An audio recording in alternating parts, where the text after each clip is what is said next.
నమస్తే. అవార్డులు తెలుగు సినిమా ఇండస్ట్రీలో చాలా అవార్డులు చూస్తూ ఉంటాం. అయితే ఇలానే తెలుగు ఇండస్ట్రీని వెళ్తున్నటువంటి ఒక నందమూరి ఫ్యామిలీలో అన్నగారి తర్వాత అంతటి అవార్డులు ఇప్పటివరకు ఎవరికి రాలేదు. సో ఇప్పుడు చూస్తే బాలకృష్ణ గారు బ్యాక్ టు బ్యాక్ హిట్స్తో కొడుతున్నా సరే అవార్డులు రాకపోవడానికి కారణాలు ఏంటి, అవేంటి ఇప్పుడు చూద్దాం. సార్ నమస్తే. నమస్తే అండి. సార్, నందమూరి ఫ్యామిలీ అంటేనే తెలుగు ఇండస్ట్రీ ఇప్పుడు తెలుగోడు కింద ఖచ్చితంగా గర్వంగా చెప్పుకోవాలంటే అది నందమూరి ఎన్టీ రామారావు గారు అని చెప్పుకోవాలి. ఆయనకి కావచ్చు, ఆయన తర్వాత కావచ్చు, నందమూరి ఫ్యామిలీకి అంతగా అవార్డులు కూడా రాలేదు. ఎందుకంటే ఇప్పుడు మనం చూసుకుంటే నాగేశ్వరరావు గారికి అవార్డులు వచ్చాయి, అదేవిధంగా ఇప్పుడు చిరంజీవి గారికి అవార్డులు వచ్చాయి. కానీ ఎన్టీఆర్ అనగానే తెలుగోడు కింద ప్రతి ఒక్కరు చెప్పుకుంటారు. మద్రాసు నుంచి విడిపోయినటువంటి తెలుగు జాతికి ఖచ్చితంగా గర్వకారణం అంటే ఎన్టీఆర్ అని చెప్పుకోవాలి. కానీ ఎందుకని నందమూరి ఫ్యామిలీకి అవార్డులు వరించలేదు? రీజన్ ఏంటి? అంటే చాలా పెద్ద ప్రశ్న ఇది. ఎందుకంటే మన బాలయ్యకి అవార్డు రావటం అనే సబ్జెక్టు మనం మొదలుపెట్టాం, కానీ ఎన్టీ రామారావు గారి దగ్గరికి వెళ్ళాల్సి వస్తుంది. బాలయ్య గారి గురించి మాట్లాడే ముందు ఎన్టీ రామారావు గారికి కూడా మరి మీరు నాకినే నాగేశ్వరరావు గారికి వచ్చినాయి అన్నారు కాబట్టి మీరు అన్నది నిజమే. నాకినే నాగేశ్వరరావు గారికి దాదాసాహెబ్ ఫాల్కే అవార్డు వచ్చింది, పద్మవిభూషణ్ వచ్చింది, పద్మశ్రీ వచ్చింది, ఇవన్నీ వచ్చినాయి. ఇక్కడికి వచ్చేసరికి ఎన్టీ రామారావు గారికి వచ్చింది పద్మశ్రీ ఒక్కటే వచ్చింది. మరి ఎన్టీ రామారావు గారికి భారతరత్న ఇవ్వాలనే డిమాండ్ ఇప్పటి నుంచే ఉంది. అంటే మరి ఇక్కడ కారణం ఏంటంటే కొంత కేంద్ర ప్రభుత్వం ఇచ్చే అవార్డుల విషయంలో నేను చెప్పేది, రాష్ట్ర ప్రభుత్వం నంది అవార్డుల విషయంలో కాదు. కేంద్ర ప్రభుత్వం ఇచ్చే అవార్డుల విషయంలో ఎవరైనా రాజకీయంగా ప్రత్యర్థులు అయి ఉంటే మాత్రం వాళ్ళకి అవార్డులు రావాలనే విషయం సందర్భాలు చాలా ఉన్నాయి. రాజకీయంగా వచ్చేసరికి ఏ నటుడైనా కానీ శత్రువులు పెరుగుతూ ఉంటారు. ఎందుకంటే అది పార్టీల పరంగా పాలసీల ప్రకారం కూడా ఉంటాయి ఎందుకంటే ఆ అవార్డులో జ్యూరీలో కానీ వాళ్ళలో కానీ రకరకాల వ్యక్తులు ఉంటారు, రకరకాల పార్టీ దీని బట్టి ఎజెండాని బట్టి ఉంటాయి. కొన్ని సందర్భాల్లో కూడా అది కాదు, మనం దీని క్రైటీరియా అంటే రాజకీయాల్లో ఉండటం వల్ల నేను చెప్పేది. అదే వ్యక్తి ఎన్టీ రామారావు గారు రాజకీయాల్లో కాకుండా నటుడిగానే ఉండుంటే ఈ పాటికి దాదాసాహెబ్ ఫాల్కే, భారతరత్న, అంతకుముందు పద్మవిభూషణ్, ఇవన్నీ వచ్చేసాయి. కానీ పద్మశ్రీ వరకే రామారావు గారికి వచ్చింది. మరి ఇక్కడ అక్కినేని నాగేశ్వరరావు గారు చూసుకుంటే దాదాసాహెబ్ ఫాల్కే వచ్చింది, పద్మవిభూషణ్ వచ్చింది, పద్మశ్రీలు ఇట్లా వచ్చినాయి. కారణం ఏంటంటే అక్కడికి వచ్చి పద్మ అవార్డుల విషయానికి వచ్చేసరికి అది కారణం. ఇక బాలయ్య బాబు విషయానికి వచ్చి అంటారా, మీరు అన్నట్టు బాలయ్య బాబుకి కేంద్ర ప్రభుత్వం అవార్డులు ఇంతవరకు రాలేదు. కానీ ఆయన చేసింది 109 సినిమాలు ఇప్పటికి. ఇంకా ఇప్పుడు చిరంజీవి గారి పద్మవిభూషణ్ వచ్చింది అనుకున్నప్పుడు బాలయ్య బాబుకి ఎందుకు రావట్లేదు అన్నప్పుడు కనీసం పద్మశ్రీనో పద్మభూషణ్ ఇవ్వచ్చు కదా అని అనవచ్చు. ఇంకా బాలయ్య బాబు ముందు ఇంకో 50 సినిమాలు జాబితా ఉంది. చిరంజీవి గారికి 156 సినిమా ఇది, బాలయ్య బాబుకి 109 సినిమానే. అంటే బాలయ్య బాబుకి అసలైన సినిమాలన్నీ ఇప్పుడే పడుతున్నాయి. ఇప్పుడు అఖండ ఉంది, అఖండ ఖచ్చితంగా అవార్డు వచ్చి ఉండేది, నంది అవార్డు ఇచ్చి ఉంటే. కానీ నంది అవార్డులు ఇప్పుడు ఆఫీసర్ ఇవ్వట్లేదు కాబట్టి అఖండకు రాలా. అంతకుముందు బోయపాటి చేసిన 2 సినిమాలకు వచ్చినాయి, సింహాకి, లెజెండకి నంది అవార్డులు వచ్చినాయి. అంతకుముందు నరసింహ సినిమాకి నంది అవార్డు వచ్చింది. మరి నంది అవార్డులు వచ్చినట్టేగా, అది రాష్ట్ర ప్రభుత్వం అవార్డులే కదా.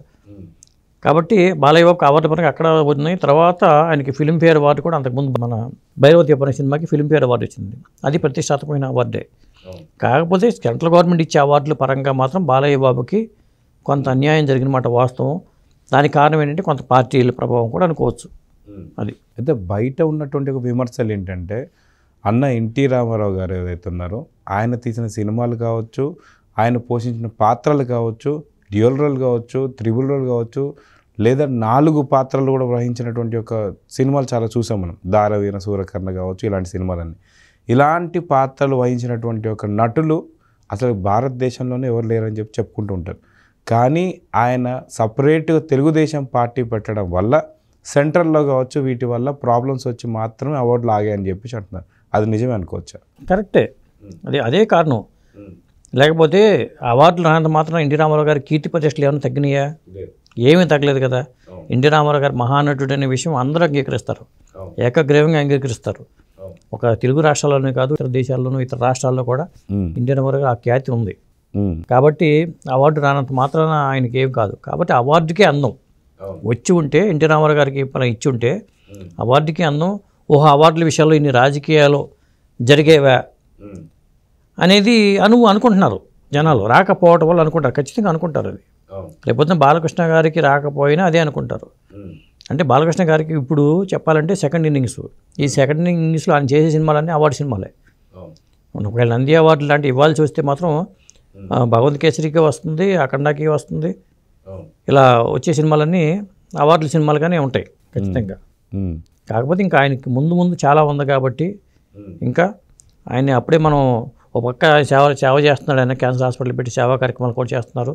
ఇంకో పక్క రాజకీయాల్లో ఉండటం వల్ల కొంత ఏంటంటే రాజకీయాలు లేకుండా ఉండుంటే అది వేరుగా ఉండేదేమో, కొంత రాజకీయాల్లో కూడా ఉండటం వల్ల అవార్డుల విషయంలో కొంత వివక్ష ఏమన్నా ఉందేమోననే అనుమానం అయితే ఉంది. అయితే అదిగాక నిన్న మనం కలిసినటువంటి ఒక మెగాస్టార్ చిరంజీవి గారికి పద్మ విభూషణ్ వచ్చిన సందర్భంలో కలిసిన వెంటనే అక్కడున్న జర్నలిస్టులు కావచ్చు లేదా నటుడు ఉత్తేజ్ కావచ్చు ఒక మాట అన్నారు, అన్నయ్య మీరు ఇంకొక అడుగు దూరంలో ఉన్నారు భారత రత్నకి అంటున్న టైంలో ఆయన చాలా హుందాగా చిరంజీవి గారు కూడా చెప్పారు, లేదు మనకన్నా ముందు చాలా పెద్దవాళ్ళు ఉన్నారు, అంటే ఎన్టీ రామారావు గారికి రావాలి భారత రత్న అంటూ మెగాస్టార్ గారు అన్నటువంటి, అంటే ప్రతి ఒక్కళ్ళు కూడా అన్న ఎన్టీ రామారావు గారికి భారత రత్న రావాల్సిందే అనే ఒక ప్రపోజల్ కావచ్చు డిమాండ్ ఎప్పటి నుంచో ఉంది. సో ఇలాంటి సందర్భంలో ఇంతమంది కోరుతున్నారు కాబట్టి కేంద్ర ప్రభుత్వం ఏమన్నా చొరవ తీసుకొని అతి త్వరలో ఏమన్నా ఇచ్చే అవకాశం ఉందండి? ఖచ్చితంగా ఇచ్చి తీరాలండి. ఎన్టీ రామారావు గారికి భారత రత్న ఖచ్చితంగా వస్తుందని నేను అనుకుంటున్నా. ఎందుకంటే 100వ జయంతి సంవత్సరం కాబట్టి ఎన్టీ రామారావు గారికి ఇవ్వాల్సి వస్తుంది, అక్కడి నాగేశ్వర గారికి కూడా ఇవ్వాలి. నేను ఎందుకంటే ఇద్దరు 2 కళ్ళు అంటారు, చిరంజీవి గారిని 3వ కన్ను అని చెప్తూ ఉంటారు.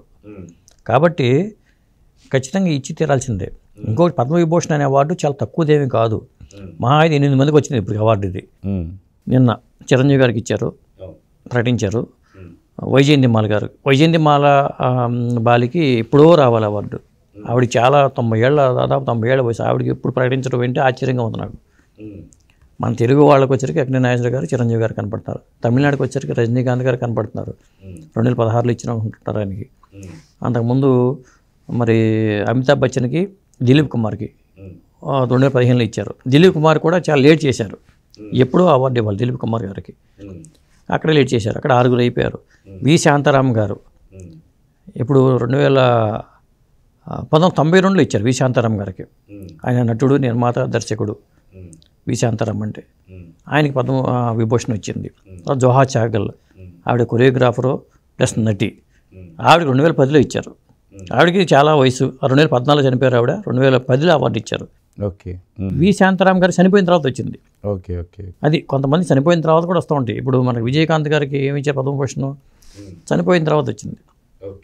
ఎట్లా ఉంటాయి అవార్డులు. కానీ చనిపోయిన తర్వాత కూడా భారతరత్న చనిపోయిన తర్వాత కూడా ఇచ్చిన సందర్భాలు చాలా ఉంటాయి. అది అట్లా చనిపోయారా లేదా అది చూడరు. అవార్డుకి ప్రమాణాలకు అనుగుణంగా ఉంటే తప్పకుండా ఇచ్చి తీరుతారు. సాధారణంగా సెంట్రల్ గవర్నమెంట్ స్థాయిలో జరిగే అత్యున్నత అవార్డు విషయంలో అంత రాజకీయాలు అయితే ఉండవు. రాష్ట్ర ప్రభుత్వం ఇచ్చే నంది అవార్డుల విషయంలో రకరకాల రాజకీయాలు ఉంటాయి అని అంటూ ఉంటారు, అక్కడ అవకాశం ఉంటుంది. ఇక ఆస్కార్ స్థాయిలో కూడా ఆరోపణలు చేసేవాళ్ళు చాలామంది ఉంటారు. అయితే సాధారణంగా అవార్డుల విషయంలోకి వచ్చేసరికి కొన్ని విషయాలలో కొన్ని అవార్డులకి కొంత పేరు వస్తూ ఉంటుంది. ఏంటంటే మీరు ఇందాక అన్నట్టు కేంద్ర స్థాయిలో ఇచ్చేటువంటి అవార్డులలో ఎటువంటి ఒక లాబింగ్ కావచ్చు ఏమి ఉండకపోవచ్చు, కానీ ఇక్కడ స్టేట్ వైడ్లో ఏదైతే రాష్ట్రంలో జరిగేటువంటి దాని మీద జ్యూరీ కావచ్చు మిగతా సభ్యులందరూ కూడా కొంత పక్షపాతం చూపిస్తూ ఉంటారంటారు. సో అందువల్లైనా నంది అవార్డులు కావచ్చు లేదంటే కొన్ని రాష్ట్ర ప్రభుత్వం సంబంధించినటువంటి కొన్ని అవార్డులలో ఇలాంటి లాబీలు వర్కౌట్ అవుతాయి అంటారు? రాష్ట్ర ప్రభుత్వ స్థాయిలో జరిగే అవార్డులు ఖచ్చితంగా వర్కౌట్ అవుతాయండి. అలాగే ఒక ప్రైవేట్ అవార్డులు ఉంటాయి, చాలా సంస్థలు ఇచ్చినాయి. ఒకప్పుడు వంశీ బర్క్లీ అవార్డులు జరిగేవి, భారీ స్థాయిలో జరిగేది. అంటే బర్క్లీ కంపెనీ, సిగరెట్ కంపెనీ వాళ్ళు ఎవరైతే ఉన్నారో వాళ్ళు స్పాన్సర్ చేసేవాళ్ళు, వంశీ సంస్థ వాళ్ళు, వంశీ రామరాజు గారు ఆ అవార్డు ఇస్తూ ఉండేవాళ్ళు. ఆ తర్వాత సితారా అవార్డ్స్ అని రామోజీరావు గారు వాళ్ళు మొదలుపెట్టారు. సితారా పత్రిక, సినిమా పత్రిక సంబంధించి సినీ హెరాల్డ్ అవార్డులు అంతకుముందు జరిగినాయి, ఆ తర్వాత ఆపేశారు. సితారా అవార్డ్స్ మొదలుపెట్టిన తర్వాత గందరగోళం అవ్వడం, చెప్పులతో తొక్కిసలాట్లు ఇది జరిగిపోవడం, ఇంతే వీటిని నిర్వహించిన కష్టం అని చెప్పి వాడు విరమించుకున్నారు. అలాగే భరతముని అవార్డు అని ఇచ్చుకుంటూ వచ్చాడు. బాలకృష్ణ గారికి ఆ భరతముని అవార్డు కూడా వచ్చింది. ఇట్లా యువ కళావాహిని రకరకాల ఆకృతి అని, తర్వాత ఇంకా సంతోషం అవార్డ్స్ అని, ఇంకా మా టీవీ అవార్డ్స్ అని, మా అవార్డ్స్ అని, మళ్ళీ సౌత్ ఇండియన్ సంబంధించి చాలా అవార్డ్స్ ఉన్నాయి. ఇట్లా రకరకాల అవార్డు పెట్టుకుని ప్రైవేట్ సంస్థలు పెట్టుకునే అవార్డుల్లో మాత్రం ఎక్కువ కావాల్సిన వ్యక్తులకి ఇవ్వడానికి ఎక్కువ అవకాశం ఉంది. ఇప్పుడు అనేది కమర్షియల్గా మారిపోయేసరికి అవార్డులు ఇస్తున్నాం కూడా రమ్మనగా నట్లు రాని పరిస్థితి కూడా ఉంది. అది కూడా ఉంది. ఇప్పుడు బాలకృష్ణ గారు మీకు పలానా అవార్డు ఇవ్వబోతున్నాము రండి అంటే ప్రైవేట్ సంస్థలు ఇచ్చే అవార్డుకి ఆయన వెళ్ళరు. దాంతో అవార్డు ఇచ్చేవాళ్ళు కూడా వాళ్ళ ఇంటికి వెళ్ళి ఇద్దాం అనుకునే పరిస్థితి కూడా వచ్చింది. ఎందుకంటే వాళ్ళు ఎప్పుడో పెట్టుకున్నారు, ఒక మానవాళి వాళ్ళ సంస్థ పెట్టుకున్నారు, అవార్డులు ఇవ్వాలి కదా అనుకుంటున్నారు. కొన్ని సంస్థలు మూతపడిపోయినాయి, కొన్ని సంస్థలు ఇవ్వట్లేదు. ఇట్లా రకరకాల సంస్థలు రకరకాల పురస్కారాలు పెట్టుకుంటూ వచ్చినాయి. కానీ ప్రభుత్వ పరంగా ఇచ్చేది మన నంది అవార్డు అనేది కళాకారులకి ఎప్పుడైనా సరే గుర్తింపు ఉండాలండి. ఆ గుర్తింపు ఇప్పుడు చిరంజీవి గారికి మనం అనుకుందాం, పద్మవిభూషణ్ అవార్డు వచ్చింది అంటే ఇక నేను ఒక మెట్టు దూరంలో ఉన్నానని ఆయన ఆగిపోతే పరిస్థితి ఏంటి? ఆయనది బాధ్యత పెంచుతుంది, ఆయన మీద భారం పడినట్టే. ఒక అవార్డు వచ్చిందంటే ఇక దీనికి తర్వాత కూడా ఇంకా ఉంది కదా, ఇంకా అవకాశం ఉంది కదా. అట్లా పనిచేస్తారు వాళ్ళు, కళాకారులు అనేవాళ్ళు. ఒక టానిక్ లాంటిది వీళ్ళకి. ఇంకా మనం కష్టపడాలి, వాళ్ళ లాస్ట్ ఇయర్ పద్మభూషణ్ వచ్చింది, ఈసారి పద్మవిభూషణ్ వచ్చింది అని ఇంకా వాళ్ళు బాధ్యతగా వాళ్ళు ఇంకా చాలా జాగ్రత్తగా వ్యవహరిస్తూ పాత్రల ఎంపికలో కానీ వాళ్ళ నటనా రంగంలో కానీ వారి కెరీర్ పరంగా ప్లానింగ్స్తో చేసుకుంటూ ఉంటారు. ఇప్పుడు బాలకృష్ణ గారి విషయంలో అంతే. బాలకృష్ణ గారు ఇప్పుడు ఎంపీ చేసిన సినిమాలన్నీ కూడా లైనప్ అంతా అద్భుతమైన సినిమాలు చేస్తున్నారు. నంది అవార్డులు 2-3 సంవత్సరాల నుంచి ఇవ్వట్లా, ఇచ్చి ఉంటే మాత్రం అఖండాకి వచ్చేది, భగవంత్ కేసరికి వచ్చేది, ఇవన్నీ వచ్చేవి. రేపొద్దున మళ్ళీ వీటిని పునరుద్ధరించే ప్రక్రియ కూడా జరగబోతున్నప్పుడు మళ్ళీ మన పెద్ద హీరోలందరూ కూడా ఖచ్చితంగా అవార్డులు తీసుకునే అవకాశం అయితే ఉంది.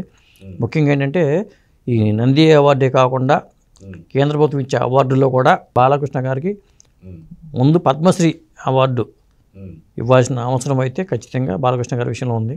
ఎన్టీ రామారావు గారికి ఎప్పుడో ఇచ్చారు, కానీ అది కూడా లేట్గా ఇచ్చారు. ఎన్టీ రామారావు గారికి ఇంకా చాలా పద్మభూషణ్ ఇవ్వాలి, అవి రాలేదు. పద్మవిభూషణ్ ఇవ్వాలి, అవి రాలేదు. మరి ఇది ఎలా ఎందుకు రాలేదో ఏంటో, దాని వెనక ఉన్న రాజకీయం ఏంటో మనకు అర్థం కాదు. అక్కడ అన్యాయం జరిగినా మరి బాలయ్య బాబుకి అన్యాయం జరగకూడదు. బాలయ్య బాబుకి కూడా పద్మశ్రీ, ఇట్లా పద్మభూషణ్, పద్మవిభూషణ్ అలా ఇచ్చుకుంటూ రావాల్సిందే. ఎందుకంటే వాళ్ళు చేసిన సినిమాలు చెప్తాయి కదా. మనం మాట్లాడకపోవచ్చు, వాళ్ళు అవార్డు రాని వాళ్ళు మాట్లాడకపోవచ్చు, కానీ వాళ్ళ సినిమాలు మాట్లాడితే వాళ్ళ పాత్రలు మాట్లాడతాయి, జనం కూడా గమనిస్తూ ఉంటారు వీటిని. కాబట్టి ఇక్కడ రాజకీయాలకు స్కోప్ ఇవ్వకుండా సముచిత స్థానంతో గౌరవించాల్సిన, కళాకారులను గౌరవించాల్సిన అవసరం, మా బాధ్యత ప్రభుత్వం మీద ఉంది. సో ఎంతవరకు అవార్డులు ఇచ్చేటువంటి సంస్థలు రాజకీయాలని, సినిమాలని వేరువేరుగా చూడాల్సిన అవసరం ఉంటుందంటారు? ఖచ్చితంగా ఉందండి. ఎందుకంటే ఇప్పుడు మనకి జ్యుడిషియరీ వ్యవస్థ ఉంది, దాంట్లోకి రాజకీయ సాధారణంగా ఇన్వాల్వ్ కావు. అలాగే ఇతర రకరకాల వ్యవస్థలు ఉన్నాయి మనకి, 4 పిల్లర్స్ అంటారు. ఈ 4 పిల్లర్స్తో కూడా రకరకాల రాజకీయ, ఇప్పుడు ఏంటి జ్యుడిషియరీ వ్యవస్థ జోలికి మనం వెళ్ళం. సుప్రీంకోర్టు న్యాయమూర్తి కానీ వాళ్ళకి పవర్స్, ఇండిపెండెంట్ పవర్స్ ఉంటాయి. కానీ ఏమవుతుందంటే కేంద్ర ప్రభుత్వం గవర్నమెంట్ ఆధ్వర్యంలో ఇచ్చేవాడికి, రాష్ట్రపతి ముద్రపడి ఇచ్చేవాడికి ఇక స్క్రూటినీ స్థాయిలో ఏమాత్రం జరగడానికి అవకాశం ఉంటుంది. కానీ జనం గమనిస్తారుగా. ఒక్కోసారి అనర్హులకి ఇస్తే జనం గమనిస్తారో, దాని మీద ప్రచారం జరుగుద్ది. కాబట్టి అక్కడ కూడా చాలా జాగ్రత్తగా వ్యవహరిస్తారు. ఇప్పుడు పలానా అవార్డు ఈయనకి వచ్చిందంటే ఆయన అనర్హుడికైతే ఇవ్వరు. ఇప్పుడు చిరంజీవి గారికి వచ్చింది, అర్హత ఉంది కాబట్టే దాని మీద అందరూ అంగీకరిస్తారు. ఇప్పుడు అనర్హుడికి అట్లా కాకుండా ఎవరికో తీసుకెళ్ళి ఇచ్చారనుకోండి, అప్పుడు ఖచ్చితంగా మనకి ఆరోపణలు వస్తాయి. ఎందుకు ఇచ్చారనే దాని మీద రకరకాల చర్చలు జరుగుతాయి. అది చూద్దాం. మొత్తానికి నందమూరి ఫ్యామిలీకి రాకపోవడానికి గల కారణాలు ఏదైతే కింద ప్రజలు కూడా డిస్కస్ చేసుకుంటుంది ఏంటంటే, రాజకీయాలు ఉండడం వల్లనే ఇదంతా జరుగుతుంది అని. కానీ ఎవరైతే అవార్డు ఇచ్చే సంస్థలు ఏవైతే ఉంటాయో రాజకీయాలని, సినిమాని రెండు వేరువేరుగా చూస్తే చాలా మంచిదని చెప్పేసి అయితే కోరుకుందాం. సో ఇదండి, అతి త్వరలోనే ఇంకా రానున్నటువంటి ఒక అన్నగారికి భారతరత్న కూడా త్వరలో రాబోతుందని అయితే ఆశిద్దాం. చూద్దాం ఏం జరగబోతుంది. Thank you.